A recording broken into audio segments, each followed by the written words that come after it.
Taunang magpasikat, ipinagpaliban muna ng It's Showtime. 16th anniversary, tuloy pa rin sa mas makabuluhang paraan. Sa unang pagkakataon sa loob ng 16 years, ipinagpaliban muna ng It's Showtime ang kanilang taunang magpasikat. Ang pinakaabangang lingguhang kompetisyon ng mga host bilang bahagi ng kanilang anibersaryo.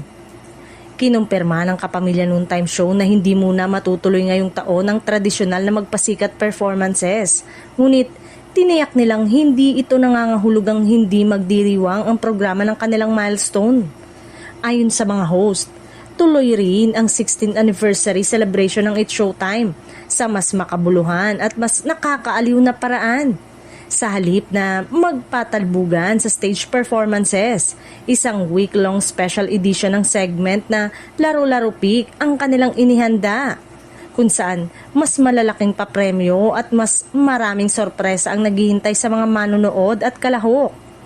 Marami namang netizen at loyal, madlang people ang nagpahayag ng suporta sa desisyon ng programa. Ayon sa kanila, magandang hakbang ito mula sa It's Showtime na bigyang prioridad ang kasiyahan at pakikibahagi ng audience kaysa sa internal competition ng host.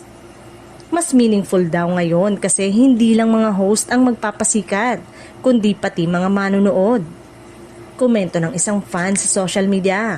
Ngayong taon, ipinapakita muli ng It's Showtime na higit pa sa entertainment. Layunin nilang maghatid ng positibong vibes, saya at inspirasyon sa bawat tahanan. Isang patunay kung bakit mananatili silang isa sa pinakapinagkakatiwalaang noontime show sa bansa sa loob ng 16 years.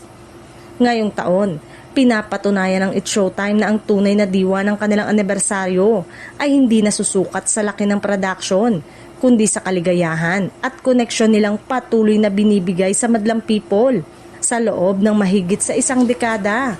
Sa ika-16 na taon nito, nananatiling matatag ang It's Showtime bilang noontime show na may puso.